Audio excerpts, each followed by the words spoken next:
les amis, dans l'émission d'aujourd'hui, je voudrais parler des églises.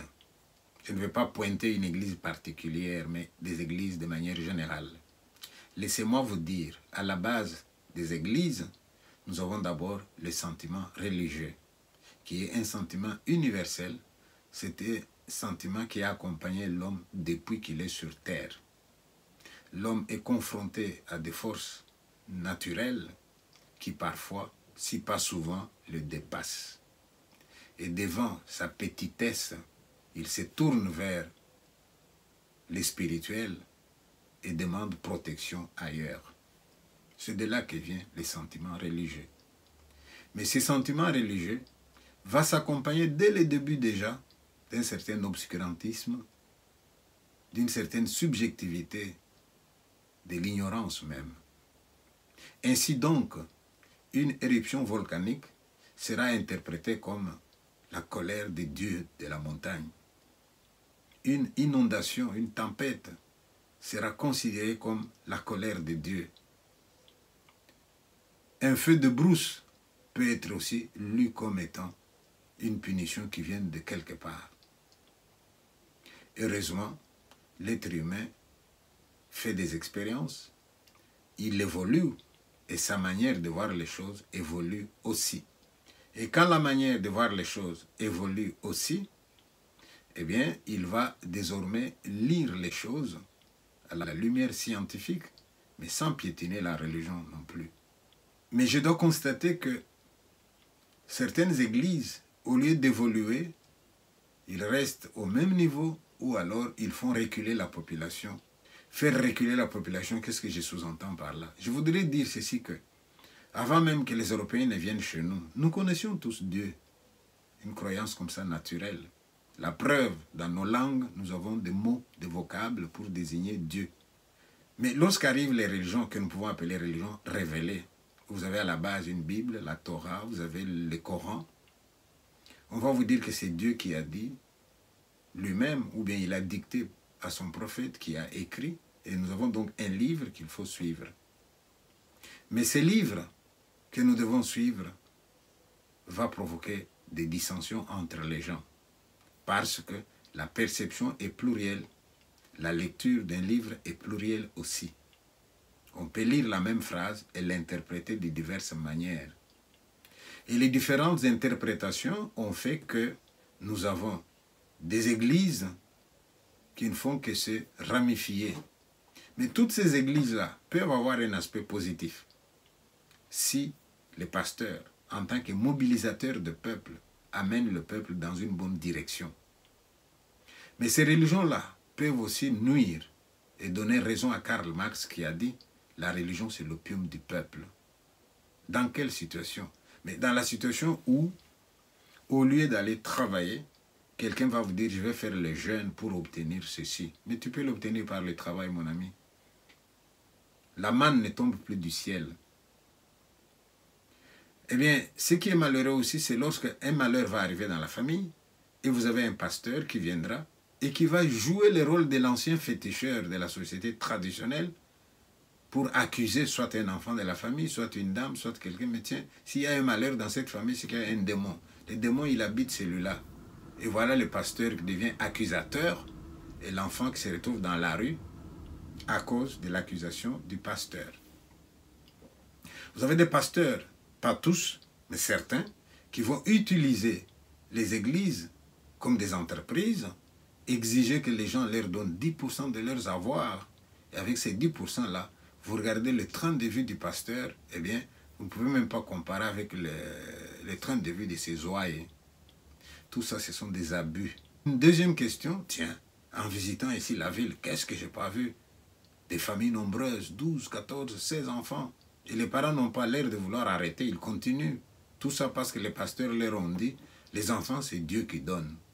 Alors vous, docteur, sur ces chapitres-là, pensez-vous que le planning familial, c'est quelque chose dont tu devrais parler, oui ou non? Et on est en train de militer dans des foyers. Et il y a des gens qui suivent cela avec intérêt. Et il y en a qui voient que c'est quelque chose du nouveau.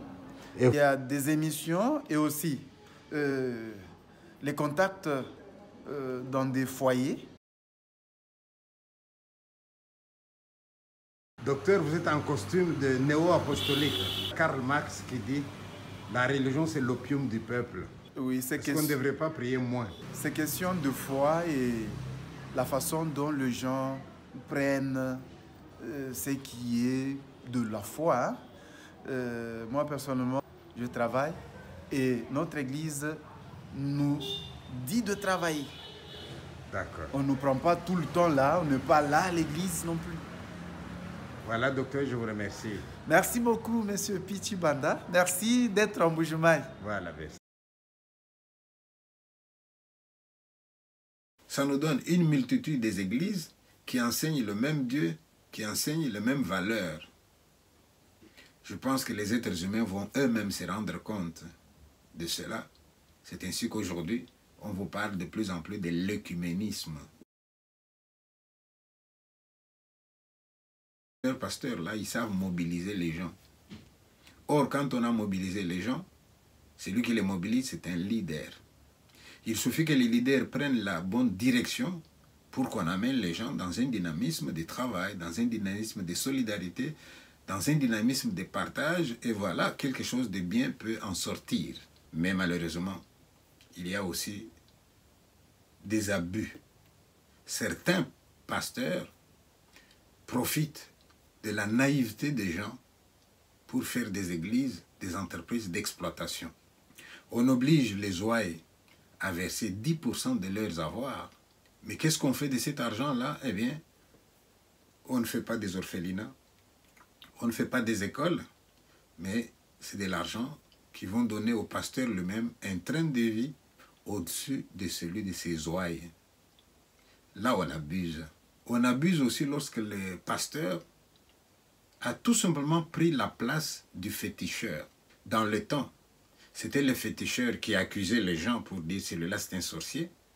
Aujourd'hui, c'est le pasteur aussi qui accuse les gens pour dire c'est un sorcier. Je vais vous délivrer, il a un démon. Et il fait des simagrées, il chasse l'enfant de sa famille. Parfois, on l'enferme dans une maison pour dire on va lui enlever les démons. Alors que vous savez très bien que de tout cela, ce que vous voulez, c'est avoir l'argent de celui à qui vous allez faire croire que vous l'avez délivré, mais en même temps, vous avez livré à la rue un enfant orphelin ou un enfant malade ou un enfant qui a une malformation.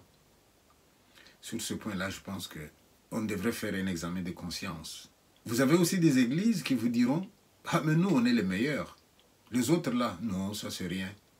Les autres, c'est la grande Babylone. C'est nous les meilleurs. » Et moi, je vous dis, à partir du moment où une église va dire « Nous, on est les meilleurs, les autres ne sont pas dans la bonne voie », moi, je me méfierai de cette église-là. Si tu es bon, laisse les autres dire que tu es bon, mais ne le dis pas toi-même. Vous avez des gens qui, lorsqu'ils viennent du Congo, ils ne voient que le côté mauvais. Mais il y a des gens qui vous disent « Non, il y a des choses qui se font. » Je vous donne un exemple. Nous sommes dans la ville de Mbujimaï. Je suis surpris de trouver un cadre magnifique où on peut loger en toute sécurité. Et quand vous êtes dans ce cadre-là, vous regardez autour, vous voyez qu'il y a des maisons qui se construisent. Vous voyez que l'endroit même où on est logé là permet que l'on puisse se retrouver dans une salle où on peut faire une réunion, dans une salle polyvalente où on peut faire des activités et où on peut même rencontrer des gens.